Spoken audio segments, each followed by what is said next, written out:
the last 200,000 years, groups of men have banded together as a means of survival and for the purpose of moving civilization forward. Men built great cities, advanced modern technology, and created economic systems that still prevail today. Unfortunately, those advancements in economic stability have created widespread levels of comfort that even the most wealthy kings in history didn't enjoy. With no great purpose or mission, most men today have accepted this comfort and in turn have become soft, weak, feminized versions of their past ancestors. These men are content with spending their days at jobs they dislike, spending time with people they can hardly tolerate, and the most fulfilling thing in their lives is watching their favorite sports teams or getting lost in their favorite video game. The men of the Unplugged Brotherhood demand more from themselves and, more importantly, from each other. Through mentally and physically challenging in-person retreats and events, these men have discovered that growth only happens when you are willing to show up, force yourself out of your comfort zone, and above all, do the work. Don't waste another day squandering your potential to be the man you were meant to be.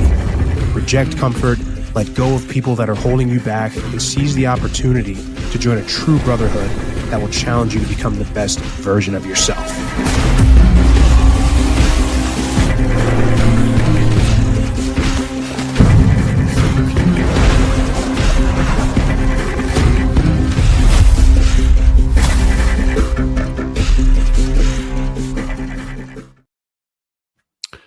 All right, guys, good afternoon. It's the 177th installment of the Unplugged Alpha, a little something I've been building on top of the original book from 5 years ago. There's a new book coming out in a couple of months in November.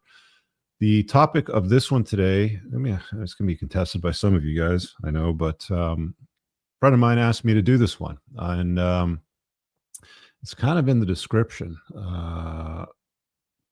want to address why it's better to never marry or live with a woman, and how to maximize your personal freedom while still enjoying the company of a woman. I added the last bit on. His thing was, why is it better to never marry? This is a guy that's now married twice. So let's have a conversation, shall we? About some cold hard truth bombs. I just finished a phone call this morning with my editor, and the final pass, the final print pass, I guess. I call it a print pass because normally most editing is done on screen. So this is the first official copy of volume 2 of the Unplugged Alpha. I'll get you all the details once we finalize the cover and the final title name, but it is a second volume. The second edition that came out a few years after the first volume is not the second volume. It's an update of the first one that needed some tidying up and some elements added to it. This is the second. 250 odd pages. I know it looks like a lot more, but it'll be about 250 odd pages when we go to print, and you'll have it in your hands before Christmas for sure, by November. If you're coming to my 1% Forum event in Toronto next month, you will assuredly, hopefully, if not, I'll just mail it to you directly, but we should have a box of brand new copies for all you guys that are in attendance. So you get a little advanced treat for coming to that event. All right. Well, what should we begin with, guys? Because this is a funny one. It's funny because guys that are married don't really want to be married, and guys that are single want to be married. Isn't it interesting that we want what we don't have, right? I find as well with even things like cars, like, you work your ass off, you go get the car, and you get the car, and you're like, you have it for a few years, and like, I want that other car. I want that newer version of the car. I want the better model of the car. Like there's something like that always seems to exist within the human psyche. It is what it is. So, married people don't tend to love their marriage for the most part, and single people don't tend to love their single life.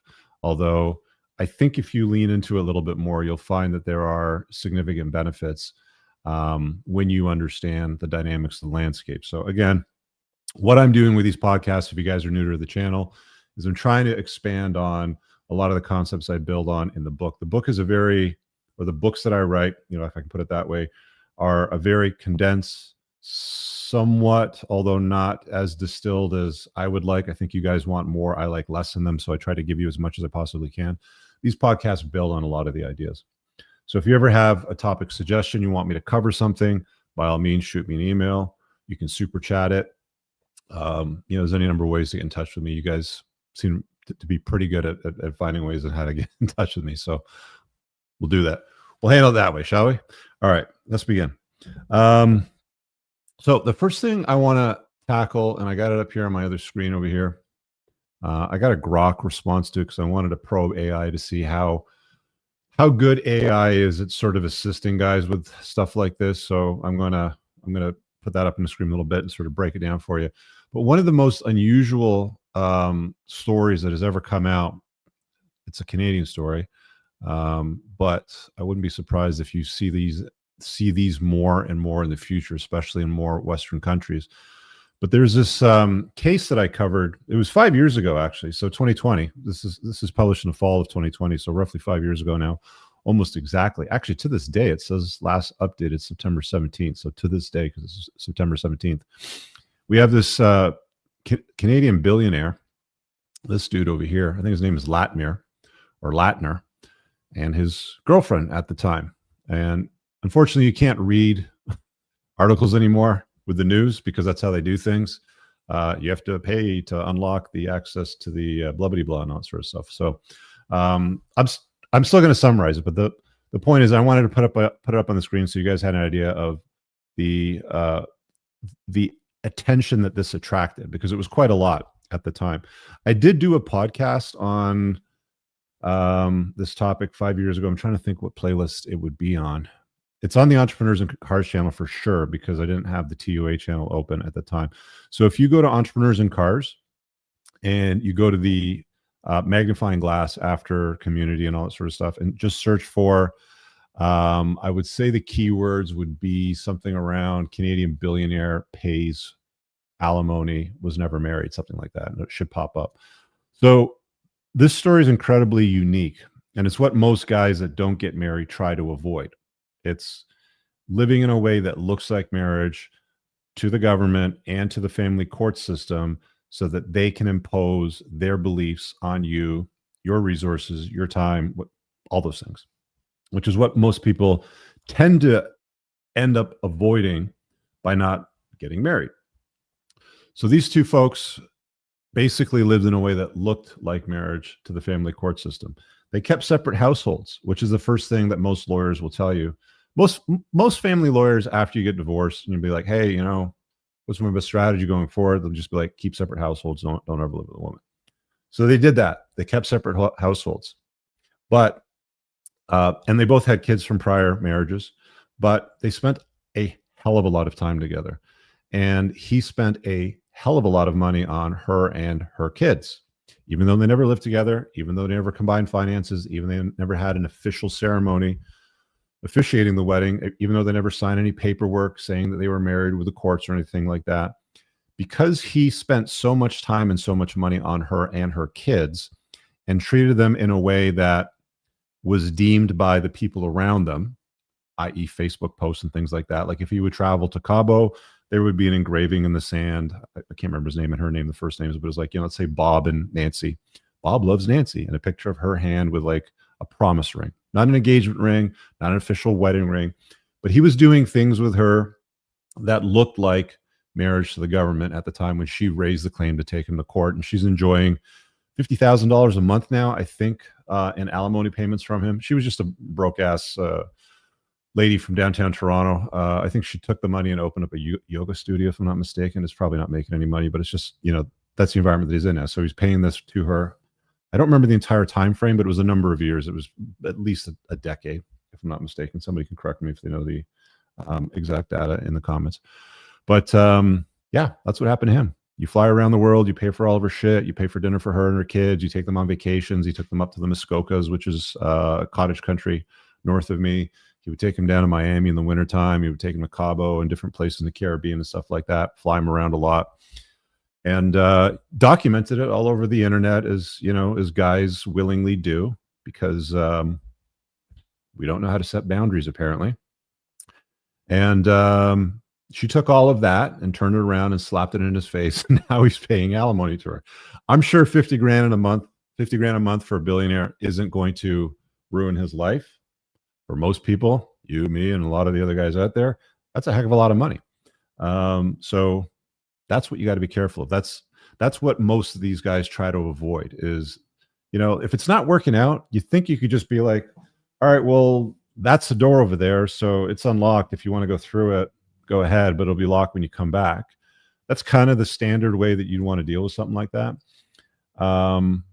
But she came back knocking on his door, basically saying, give me some shit because I'm entitled to it. And I think that I can get it. And she found a family lawyer that apparently did a great job for her. Judgment was awarded. She's got 50 grand a month.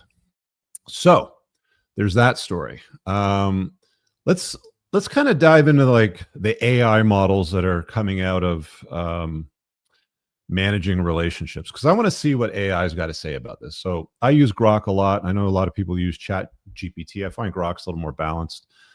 Let's see what we got from Grok AI as far as a summary.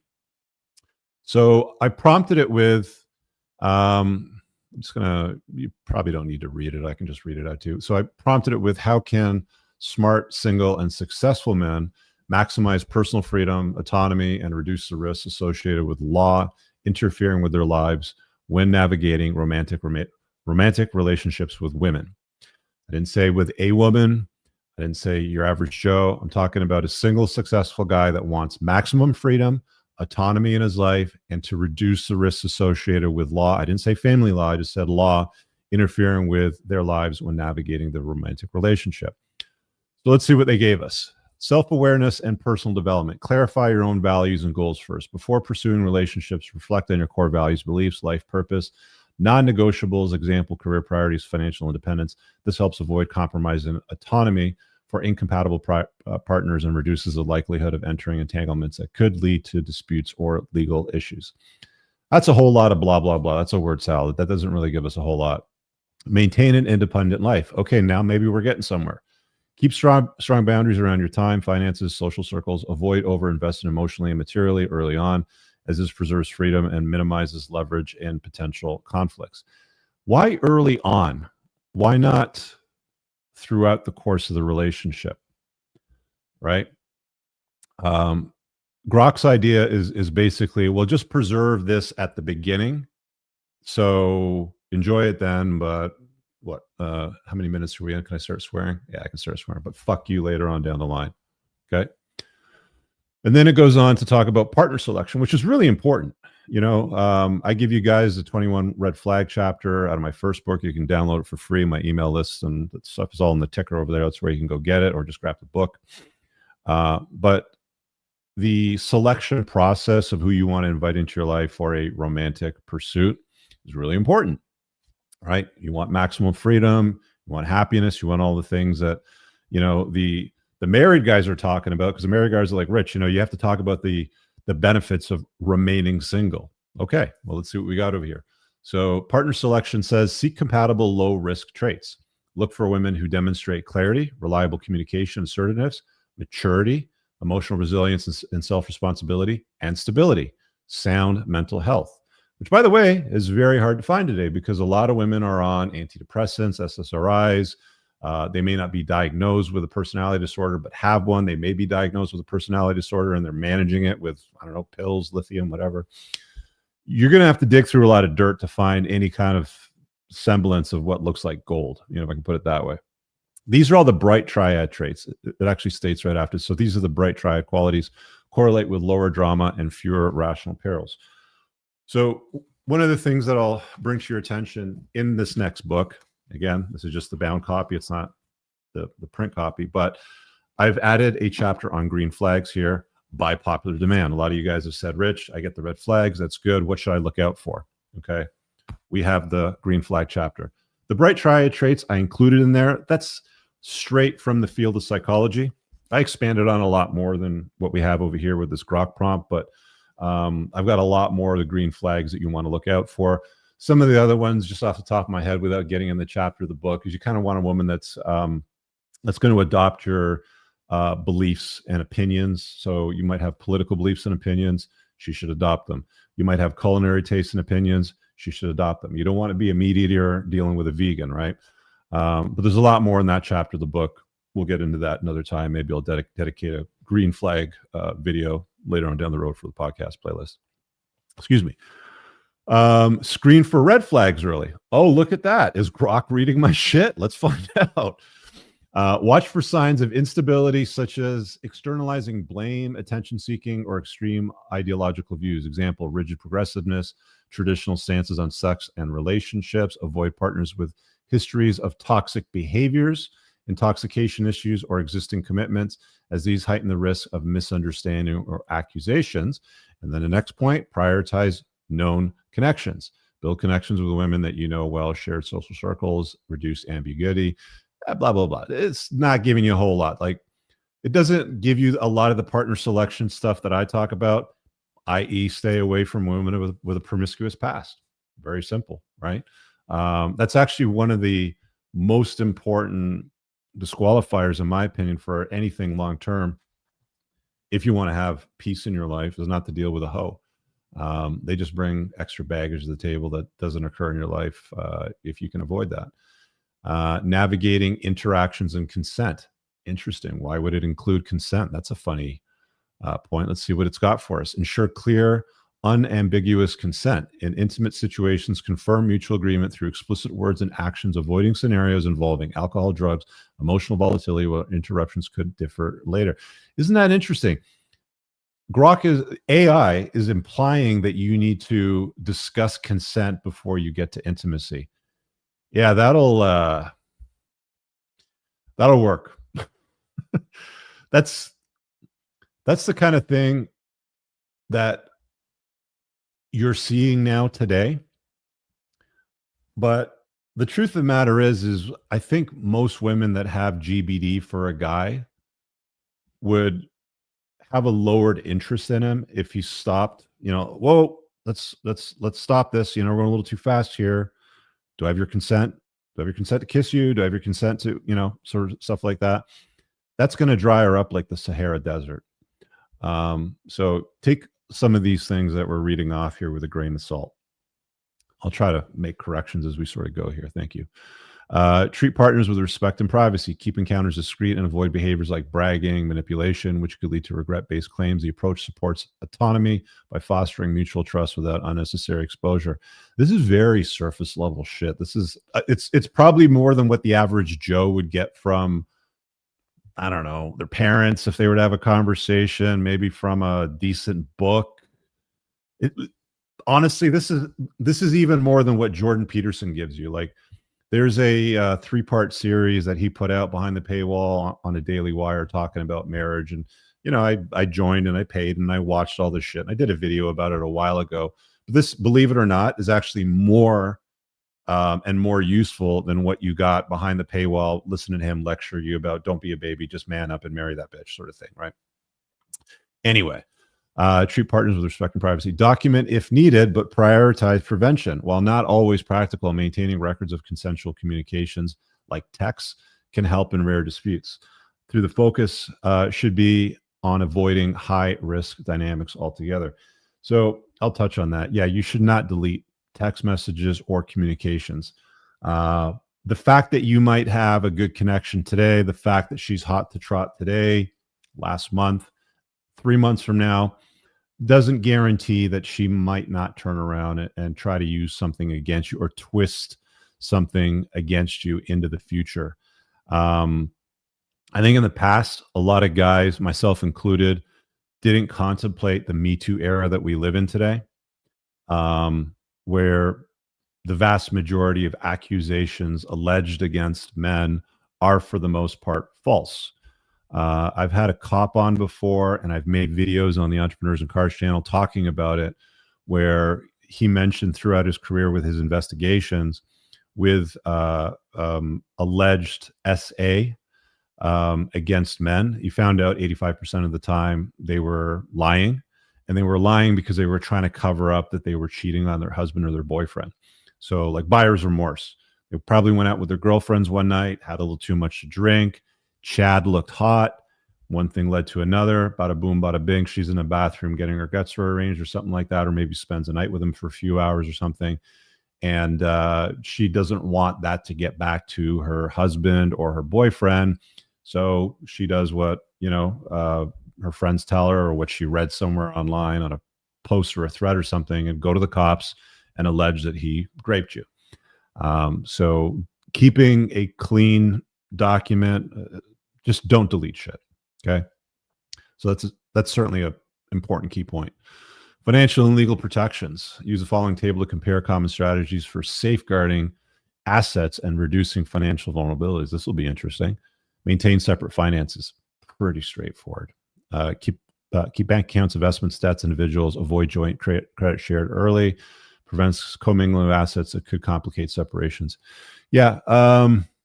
She doesn't need a supplementary gas card. She doesn't need a cosigner for a visa or something like that. You don't need to share bank accounts. Women are strong and independent today, guys, right? They've got 2 feet. They want to stand on them. They want to, they can do anything a man can, So why would you commingle your finances? I think the only time that you might want to make an exception to that is if you have further plans later on down the road where maybe you want to have children with her. We can talk about that in a little bit. But generally speaking, for the most part, if you're a single guy and you plan on not living in a way that looks like marriage to the government, there's absolutely no reason why she should have anything tied to you financially.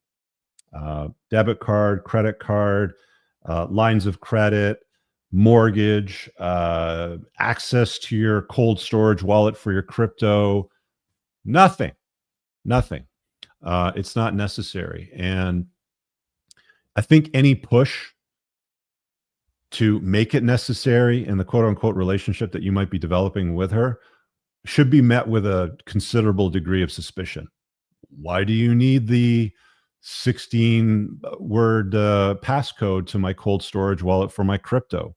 I don't understand why you need a supplementary Visa card, right? Oh, well, I'm buying groceries, and it'd be cool if I could get, the groceries and bring them over and cook them for you. I just need a supplementary card to do that sort of stuff. Send her a fucking money transfer. She's doing something like that for you. She doesn't need a link to your finances directly under your name where you commingle and share. The more you intertwine, again, you want to stay single, you want to appear single. The more you intertwine elements of your life in ways that married people do, the more that your living arrangement to the government, and again, it varies on where you live. I know some people are going to be like, well, I live in a non-common law state, or common law is 10 years where I live, so I got lots of time to think about it, blah, blah, blah. Maybe right now, all right? Maybe things will change. Maybe you got to move to another state or province. Maybe the legislation where you live changes, becomes more hostile. Any of those things can exist. But generally speaking, I think most family lawyers with a brain in their head will tell you it's probably wise after you get divorced not to, intertwine your finances ever again. Very straightforward stuff. I think it's sage advice. The use of prenuptial agreements. Okay, here's where we get into, this is where you start getting into the weeds, right? Draft a legal contract outlining asset division, alimony, inheritance before marriage. Protects premarital wealth and business interests, especially if you're high earning, enforceable in most jurisdictions with proper disclosure. Well, that's cute. Here's the thing about that. Everything that the prenup is designed to protect, which in some cases it might, in other cases it won't. It certainly does less of it's less effective as time goes on, right? You think you're a smart guy and you want to write a prenup and a postnup and blah blah blah blah sort of thing like that. Well, if circumstances change substantially a decade down the road with her, she's no longer working because she's raising your kids, that prenup doesn't really have much bearing. They're like, most judges will probably just use it like toilet paper and wipe their ass with it, at that point, because her side is going to argue, well, her skills are no longer relevant because she's been out of the workforce for so long. She gave that up to raise his kids, sort of thing. But you can avoid all of that by just not living in a way that looks like marriage to the government. You don't need to write a prenup. You don't need to write a cohabitation agreement if you just don't intermingle your lives.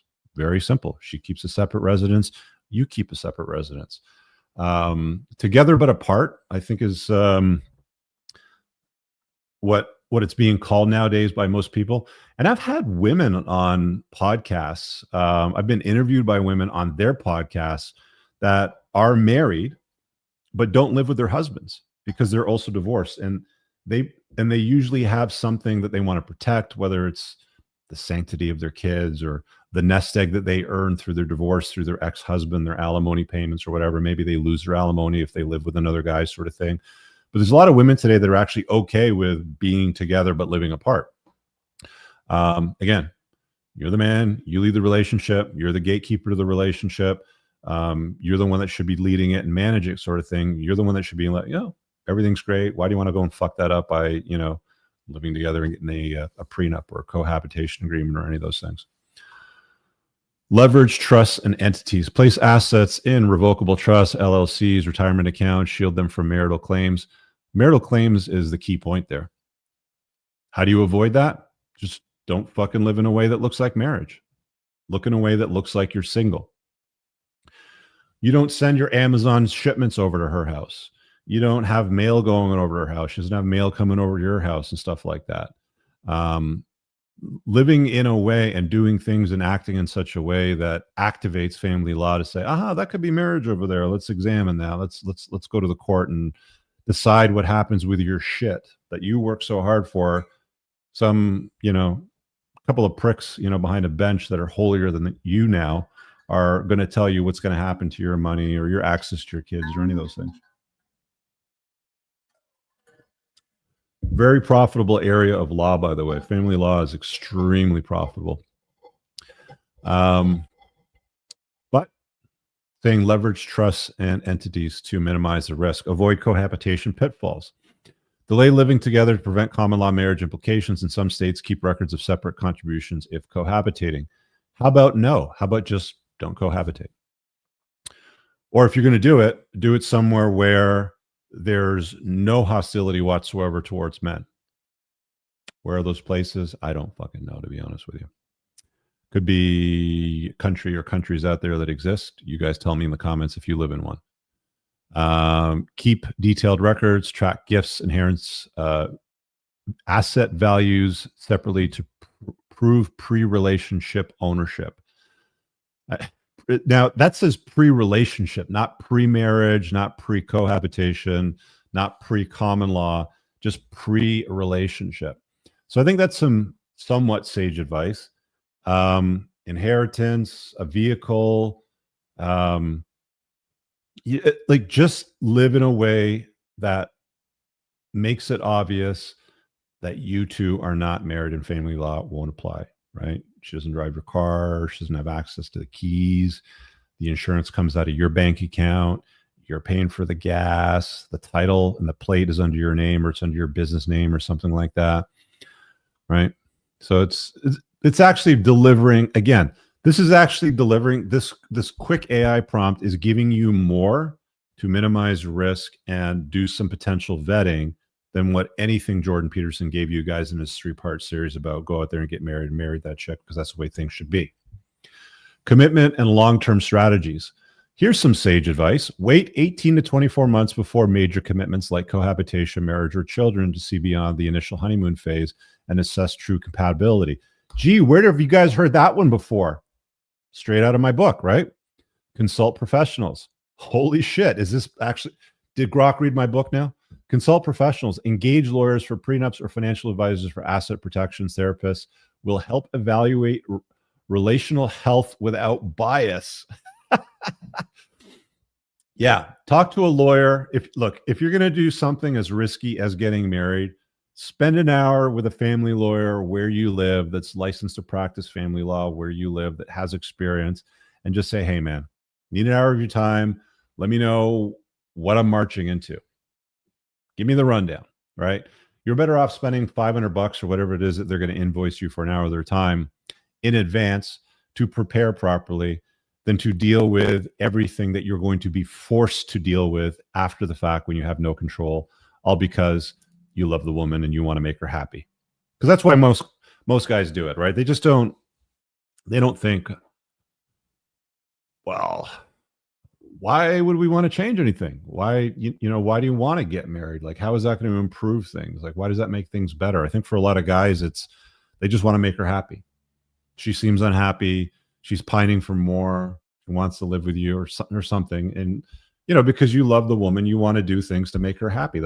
I think it's innate in a man's nature. There's nothing wrong with that. That's just how we're, for the most part, wired. But how about no? How about, okay, let's take a look around. That's an interesting proposal. Who do we know around us that is living in a state of bliss right now in their cohabitating marriage, whatever it happens to be? That's one of the best questions that you can ask, because what you'll find is if you take a look at everybody, your friends and your family and her friends and her family sort of thing, and you look around and, there's really not a lot of people in a long-term cohabitating type of marriage or something that looks like marriage to the government where they're all ecstatic about each other. What most people see is they go over for Thanksgiving or for Christmas and, her cousin, her brother, her niece, they're bickering with each other in the relationships. I see, it's so weird because women always like to push for the marriage, especially when they want to latch their trailer to like a high value guy. But family members and people around them, they're always bickering at each other. And it's always a one-sided street or a one-way street is a way that I should probably put it, where she's like disparaging him in front of everybody else. And it's like, yeah, if that's happening with those people on her side, you don't think that's going to happen with you when you get involved or you get to that stage? Like she's just going to respect you into perpetuity. So these strategies emphasize rational decision-making, exit gracefully if needed, red flags emerge, consult professionals, lawyers. You get the idea. I mean, not the best bit of advice, but better than nothing. A lot better than nothing. Charlie, thanks for the super chat. Just, shout out. Appreciate that. Unplugged Alpha is an amazing book. You're going to love the second volume, guys. I'm telling you, I know that second volumes or not second editions, but sequels, they don't do as well as the original. Fine. I'm okay with that. But what you're going to find is a lot of the stuff that's in this second volume is right down the rabbit hole. It's like, I'm showing you everything. One of the elements of the book, and it's covered in several chapters of the book, is the management of long-term relationships while minimizing risk, while looking for red flags, behaviors to deal with, stuff like that. I think the management of an LTR, I've said this before, is generally harder than dealing with just spinning plates. So to my friend's point of, in this podcast, address why it's better to never marry, live with a woman, and how to maximize your personal freedom, is because it's really just about personal freedom, and it's about autonomy, and it's about not having control exerted over you. The problem is, for most men, is for you to be successful with a strategy like this, you have to be very attractive and you have to be very valuable. And you're going to have some women that are not going to accept those boundaries, and you're going to have to let them go, right? So you have to have optionality. So attractiveness is key, your value is key, and optionality is key for you to enjoy what it is that the guys on the top shelf tend to enjoy. That'll be the title of the second volume, by the way, guys, is The Top Shelf. I'll reveal the subtitle later. But if you can maximize out on those three areas of opportunity for most guys, then you're in a good position to say, hey, babe, I dig your vibe too. I love you, but environment here is hostile towards men. The environment here is hostile towards fathers. I'll deal with that fathers bit in a little bit. I don't see how changing anything is going to improve the environment for both of us on a romantic level. In my first book, I talked about the study, Aaron and Acevedo, where they were collecting data on marital bliss and happiness. Less than 13% of people are still in love after 8 years. Less than 3%, I think it was 2 point something, percent of people are in a state of bliss after 8 years. That's only after 8 years. Those numbers get worse after 20 years, after 15 years, right? So they just average length of most of these relationships was about 8 years. And most people don't even love each other, even though they're still in the relationship. And the notion of bliss, which is what we're always sold through Disney movies and all the bullshit like Hollywood and songs and music and all that sort of stuff, and heavy metal ballads from back in the day, if you're around my age, it was all about, yeah, she's awesome. This is just wife her up, man, babe, yeah. It's like, that's not how it pans out for most people. For most people, they don't fucking like each other after a while. And guess what? There's a reason for that. Again, I have you guys covered in my book. I'll spend some time on it here in this podcast, but there are 3 itties, ITY, itties, that ruin long-term relationships, that ruin the romance, the attraction, the enthusiasm for intimacy for each other. There are 3 things that ruin that over the long term, and they are directly associated with living together or getting married, unfortunately. Like you, I wish it wasn't true. I wish buying women flowers and chocolates and taking them out for Valentine's Day and showering them in praise and telling them they're pretty all the time and they smell nice and all that shit worked. It doesn't. Quite often, the very things that work on women are the things that they don't like. I wish it wasn't true, but it is. And you'll learn a little bit more about that when you get into my second volume of the book and as we sort of get through these podcasts. A lot of the stuff in this second volume, I'm going to start breaking down as we're doing more and more of these podcasts. I'll try to tie it into when the book's released so I can take questions and call-ins and stuff like that if you guys want to get into concepts that I've talked about. The 3 itties are familiarity, proximity, and exclusivity. So let's talk about those.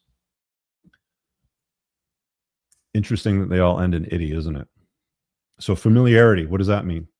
You become familiar with somebody. So what happens when you become familiar with somebody? It starts to breed contempt for them, right? The little, maybe even indignities, you can call them that, but the little things about them that you might not have seen before because you weren't living together, or you weren't married or something like that, that you didn't see before, now become blatantly obvious. Women will complain that, oh, maybe he doesn't put his white socks in the white hamper. He just leaves them on the floor, right?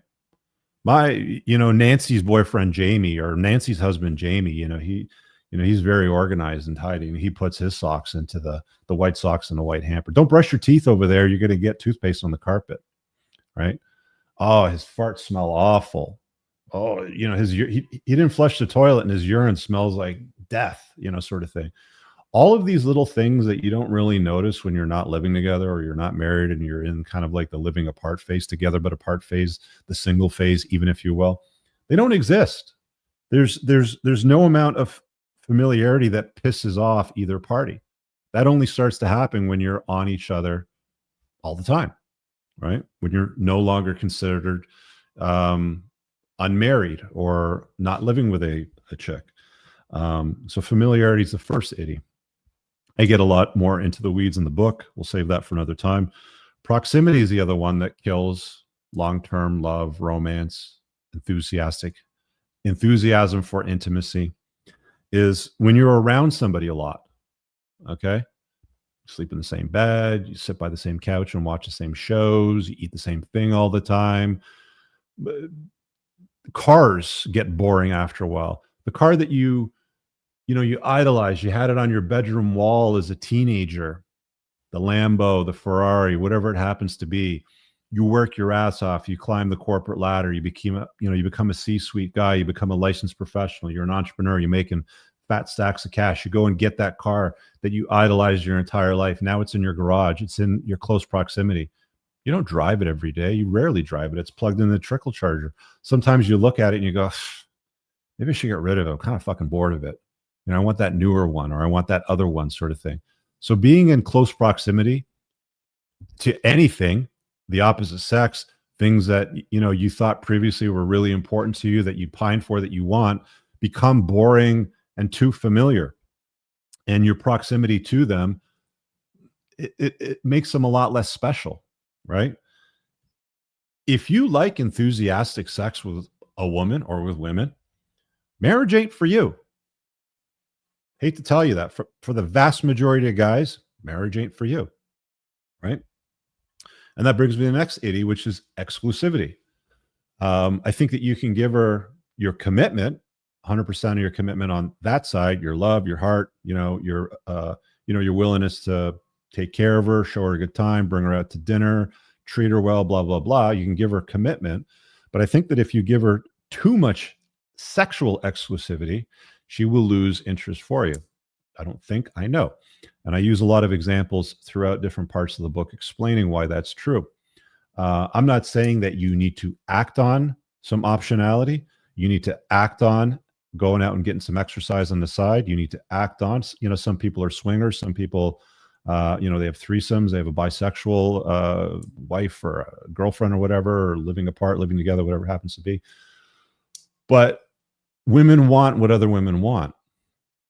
And until women don't want what other women want, you have to understand that because women want what other women want.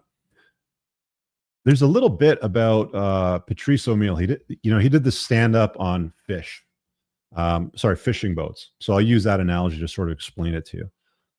You should go look it up afterwards. Just search on YouTube for Patrice O'Meal fishing boat, and you'll get it. But I'll butcher it somewhat right now. I can't play it because of the way that YouTube works. Because you play somebody else's content, they fucking have a spaz. So, story is, men like to fish, so they'll get a fishing boat. They'll catch a fish. They'll take a picture of the fish, and in this context, the fish is other women.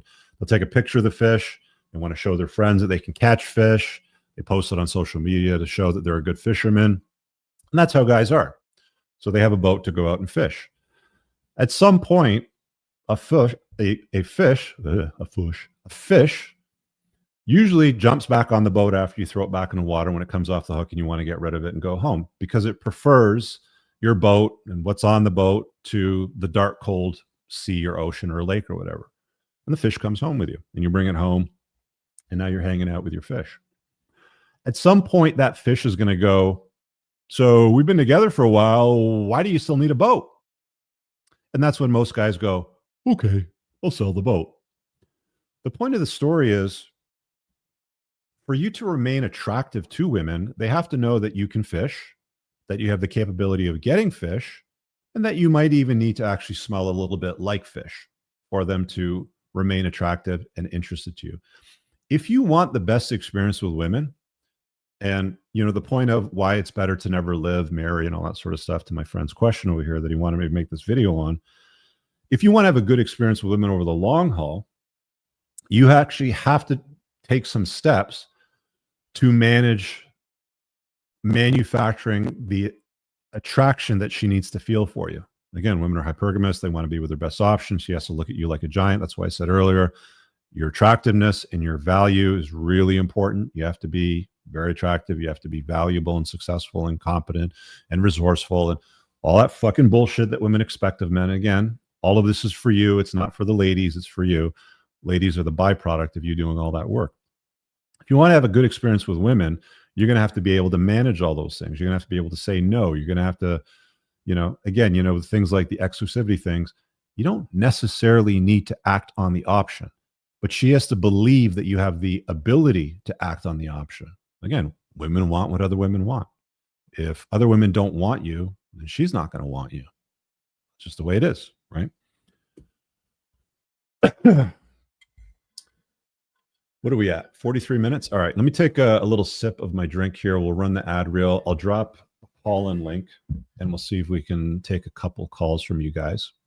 I'll chop it up a little bit more, but let me drop this for you real quick. I'll be right back. This episode is sponsored by yours truly. Brothers, if you like me and you take what you put in your body seriously, you'll want to use the Unplugged Alpha supplements. An obsession with engineering higher absorption rates is what sets my line apart from the others. You want to make sure that you absorb as much of the supplements as possible so you don't end up peeing out expensive urine and wasting your money. My supplement line is made in the United States from the highest quality domestic ingredients. And unlike your typical cheap supplements in plastic bottles, only quality supplements ship in dark glass bottles to keep your supplements fresher, longer, and won't seep endocrine disrupting microplastics into your supplements that end up in your body. Nothing is a hard tablet. Everything is in an easily digested, bioavailable capsule. You can filter all products by your goals, including testosterone support, estrogen metabolism, fat burning, sleep support, and performance. Visit www.theunpluggedalpha.com/shop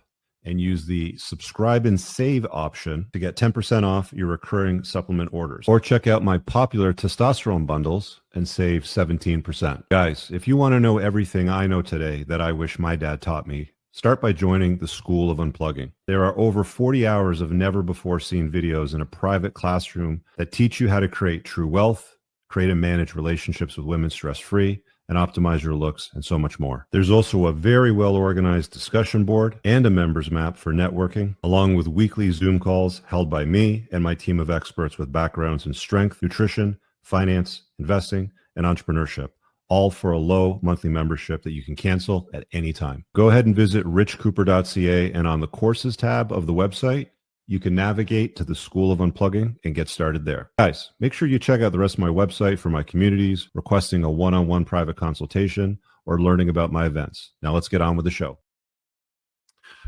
So I just dropped the call-in link. If you guys want to call in, I probably have another 20 minutes, maybe 25 minutes before I got to run.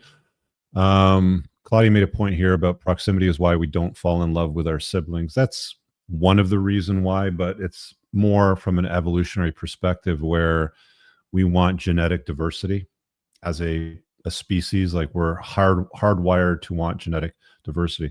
I think it's one of the reasons why teenagers become so disagreeable when they hit like their teens, with their parents. Is I think back in the days, 100,000 years ago, for example, we'd leave and we'd go and find another, you go looking for your spouse or your wife or to spread your seed if you're a guy, sort of thing.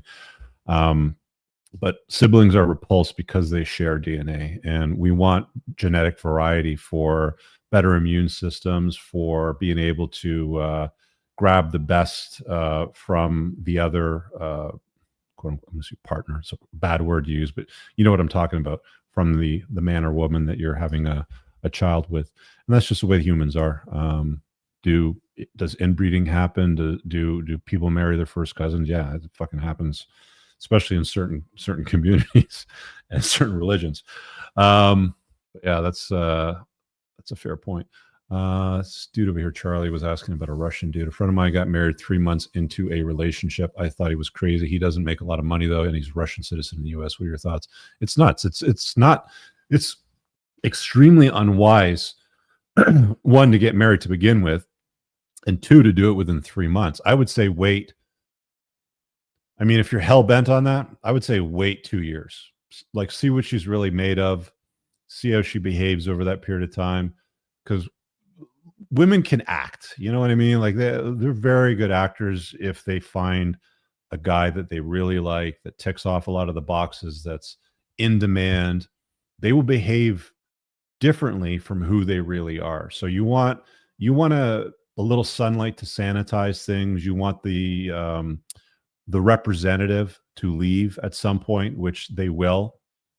It might take a year or 2 years to see the real person, but it's extremely unwise to go and get married after 3 months. This is a scarcity mindset. It's a strategy of plugged in men, whether it's a plugged in beta or a plugged in alpha. The men that are exceptionally plugged in, again, I've said this before, gets into a romantic endeavor. She touches his pee-pee. She responds to his calls or his texts. Hey, you want to get married? Let's get married. 3 months in, right?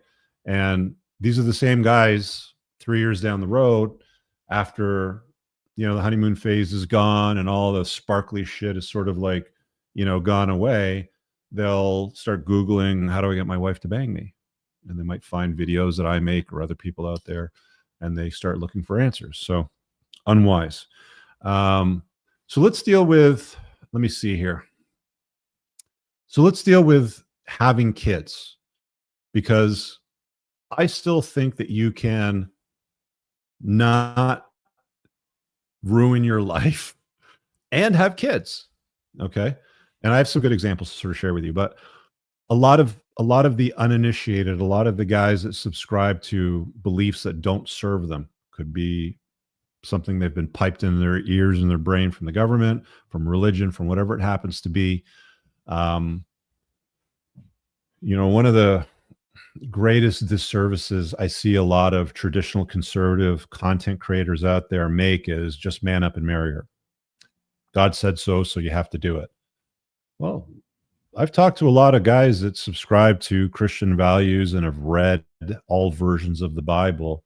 And I've also talked to guys that through their studies have learned that there's actually nothing in the Bible that says that you need to be monogamous or that you should just deal with one woman, right? There's a lot of things that are open to interpretation, but people focus on what they want, and people are going to do what they're going to do. They're going to want what they're going to want, and they're going to fall for the people that they're going to fall for.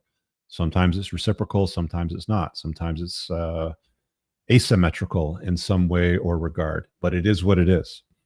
But not living with, not marrying solves a ton of your problems, the vast majority of them. And managing these three itties, also exceptionally important. Familiarity, proximity, exclusivity. Drill those into your head. You'll get it out of the book in the full details when it's released in November. Managing those is very important. Giving a woman what she needs, not what she wants, also incredibly important. Okay? She's going to ask you to do certain things. But I love you and I want to marry you and I want to progress and sort of thing. And I want to move this along somewhere. I'm getting older and pressure from my family. And it's a story as old as time. If you haven't heard that, you're going to start hearing it. If you're a younger guy, you will start hearing it. If you're an older guy, you've heard it by now, maybe multiple times. Validate her. I can understand why you feel that way. That's totally normal. I got it, babe. I can totally see why you're at that. But I also don't see you rallying your girlfriends and going over to Capitol Hill and trying to lobby the policymakers to change family law so it doesn't fuck over fathers, right? It's one way to sort of deal with it, sort of thing. Might be a little hostile, a little terse for some of you to deliver, but it's true. You'll never see a woman rally her girlfriends to go up to Parliament Hill, Capitol Hill, whatever it happens to be, with fucking signs going, reform family law now. We shouldn't fuck over dads. That sucks. It's not fair. They'll go and get a microphone and a camera and talk your fucking ear off all day, but they never do shit with actions to go over to Capitol Hill to protest or do anything to change legislation. They just want your attention. These tradcon female fucking influencers, I've told you they're full of shit. They never do anything to act to change anything that prohibits or prevents men from wanting to sign up for it. I hear a lot of women a lot of the times lament about, I dated this guy for 8 years and I gave him my pretty, I gave him the best that I had, and that he refused to marry me. Well, here's what I've learned. It's usually some kind of a combination of, you're a piece of shit and he just kept you at arm's length. He realized that the laws were way too hostile for him to make a commitment and wanted to keep you at arm's length, and you didn't like it, so you threw a fucking hissy fit and spazzed out and told all your friends what a bad guy he is and he has commitment issues or some shit. And you thought that you could replace him with somebody better that never came along. So now you blame him for not giving you what you wanted. Again, I wish giving women what they wanted worked. I wish buying them chocolates, taking them out, paying for everything, flying them around the world on elaborate vacations worked. I wish that it got you genuine burning desire into perpetuity with good behavior and respect and enthusiastic gymnastics in the bedroom sort of thing into perpetuity. But it doesn't work. That's just how things are. And I'm just a messenger. I study shit. I talk to a lot of people. I read a lot of books and studies. And I summarize a lot of the things that I learned. The other day we were talking about politics on a Chopping It Up, and I've seen Moff put out a good episode on the Moffus Hours talking about what happened with Charlie Kirk. And it's good to talk about that, and that's fine and everything like that. People go, why do you always talk about relationships, or you're obsessed with women or some shit, or some girl hurt you? And it's like, man, one of these fucking guys.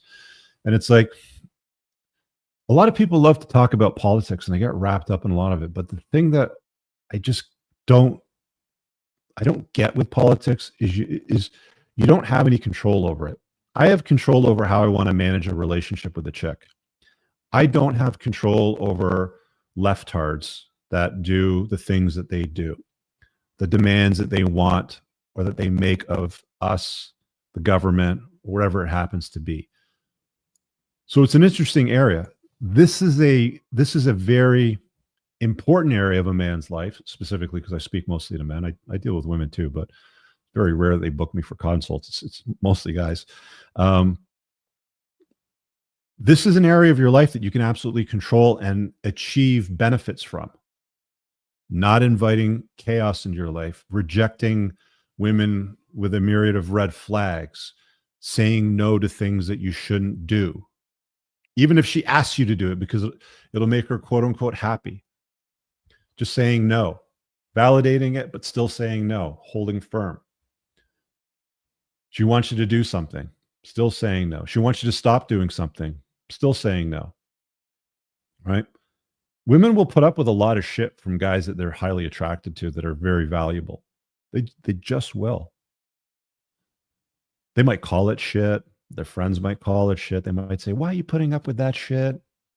But if you're attractive and you're valuable, who is she going to replace you with? Who? We already know women swipe right on dating apps on like less than 20% of the guys. And even then, the vast majority of the ones that they match with, they don't even fucking talk to. Because they're like, he's kind of different, or I got a better option, with this guy. Right? In this second volume, there is a chapter called Becky, the Modern Woman. In that chapter, I describe your typical woman today. And it's going to haunt some people, I know, but it's a very accurate description on life choices, behavior, and the results that they get. It's very common in the West now. And this gal, Becky, she's going to make demands of you. She's going to want you to change or do certain things because she thinks that she's entitled to it or that she's deserving of it, because everybody her entire life has fucking said yes to her and coddled her and agreed with her. I shared a video once here, popped up on my social media feed, and it was an obnoxiously obese woman trying on a dress. And there was a woman that was pinning things up on her dress to sort of take measurements and stuff like that to line it up. And the woman filming was just feeding her with lines of bullshit. Oh my God, girl, you look so hot. Look at the curves on you. You're she was built like a refrigerator, like probably a good 300-pounder. Just like guys would just be like, absolutely fucking not. But women will lie to each other. I've said this before too, and it bears repeating. There's nobody that hates women more than other women. Women just lie to each other all the fucking time. I'm the only one that's willing to tell you guys the truth. Let me get these super chats before they disappear from my feed. Frankie decided to not marry my girlfriend within her time frame, and she antagonized me and tried to align our common friends against me. Never again. Yeah, that's unfortunate, man. Like that's so that's a really good test. I've said this before. When you say no to a person, when you say no to a woman when she wants you to either do something or stop doing something and you don't do it, and she does shit like this, that's a fucking red flag. Because that outside of a marriage where she doesn't have control over you will only amplify to a magnitude that we can't even imagine. Could be 5x, could be 500x after you get married. Because again, women are always on their best behavior before I do. They know that the reason why they push for it is because of safety, security, and the financial benefits that family law rewards them for getting married when they marry up. They're hypergamous. They almost always marry up. That's why Becky, the hairdresser, will marry the VP of accounting at the accounting firm, sort of thing. So don't let her problems or her demands become your problems. If you like the gal and you're vetting her and you want to see what she's made of, say no. She starts rallying her common friends against you. Oh, why don't you man up? What's this guy's name? Frankie. Frankie, why don't you man up? You know, be a real man, or a real man would marry her. Can't you see she's a catch? How about fuck all y'all? Very simple. Nobody tells me what to fucking do. I'll do what I want to do when I want to do it. Maybe I will fucking be with her for the rest of my life and we will raise children together, but we won't live together. Or we won't get married in the eyes of the state. Or we'll move somewhere else where it doesn't hate fathers, so I can live in a way that looks like marriage and introduce a ceremony. You're the one that's going to get fucked in the divorce most of the time. Unless you marry up to a rich chick, which women typically don't do, or if they do, it's because they lack options and they're kind of gross and it's the best they can do. So unless you're going to marry up to some rich chick, very rare, you're the one that gets fucked in the divorce, which happens 50% of the time. And after 8 years, less than 13% of you live in love. So why would you want to fuck up something that's good by going to get married to invite her into your fucking life because her friends want to, what did you call it? Antagonize you. Oh no. Her friends, her family said, fuck you. I was at a family event once and they tried to corner me. They sent the little girl over, you know, the niece. And she's like all cute with a little dress and looking sweet. You know how little girls are, right? They're fucking awesome. She comes over, she's like, when are you going to marry? I'm like, and I look over at the people that sent her over.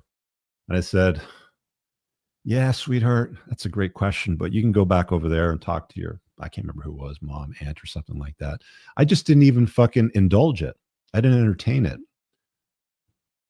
It's like the whole ecosystem of shaming guys into doing shit that they don't want to do or isn't a good fit for them or could potentially become difficult in their lives. It's biblical. It comes from community. It comes from religion. It comes from church. It comes from music. It comes certainly from family and friends and all of these social pressures. And if you've come to realize, hey, this handsome bald man with a nice beard speaks some fucking truth. I think he's got some fair points. I can call him a lot of things. Maybe I can say, hey, who hurt you? All that kind of, you know, it's all the standard shit that I usually get. But you can't call me a liar because I speak the truth. That's the way things are. Wallace, thanks for all you do. Hey, you're welcome, man. Appreciate the super chat. I think there's another one that came up here. Where are we? Claudia. Are you spiritual at all? I'm interested in your thoughts on women wanting to have children for the sake of having children. Do you think that is for ego reasons, or do you think it's justified? If you do it as a single mom, then it's absolutely for ego reasons. So I'll deal with the spirituality in a second, Claudia. So a lot of women here, actually, I got a really good clip. So let's use this clip. I'm probably going to play this in an in-car video and sort of expand on it a little bit just for the EIC channel because it's really relevant to that point. Let me find it. It's near the top of my feed. It's one of those street interviews. Hey, how old are you? Here it is. Okay, let's put this up on the screen. So this is the monster that feminism has created. Present, share screen, X, boom. Sorry for the delay. Let's go like this and get some volume here. Play. 32 now. Are you single? I am. Has a man ever proposed to you before? No. Never. Propose? Like. Got down on his knee and said, I want you to be my wife. Why do you think that hasn't happened yet? because I haven't been in a relationship for that to happen. How many serious relationships would you say you've had? 2. And how long were each of them? One was 5 years, and the other was like 2.5. So why do you think it didn't occur in that 7-year period? Well, I walked in on one of them hooking up with my best friend. So that was the 5-year-long relationship. The other one, he was a lot younger than me, and I knew from the beginning it wasn't going to be meant to be. Are you still pushing towards having marriage at some point? So just to pause for a second to add some context to this. First of all, she's only had 2 long-term relationships. Both, she knew exactly what she was getting into. She signed up for a guy that wasn't going to commit to her sexually, which she knew. And that's what you usually get with high-value guys that have options. And the second guy was too young for her. Both choices that she should accept are her fault, not anybody else's problem. Or, yeah. I am. What makes you open to the idea? Because it's just always what I've thought about and considered. And it's like what I've always like wanted my life to be. I want to have a family. I have said by 35, if I don't have like a solid man in my life, I will have my own kids on my own. So you're willing to become a single mother I am. just to get that experience? I am. What would you even tell your kids? I really don't know. I haven't thought about it that far. I just know that I want to be a mom one day. And so I'm like, whatever I have to do, even if it's like, if I have to adopt, I will one day. But at the same time, I'm just going to live my life, do me, and then I know it will come to me one day. All right. Well, I'm going to deal with that in an in-car video on the EIC channel in detail. But towards the end, she's talking about if I'm not a mom by 35 and I don't have a guy, I'm just going to do it on my own. And what that usually looks like is she'll go to a sperm bank, get a donor, she gets pregnant, or she might get knocked up by her friend.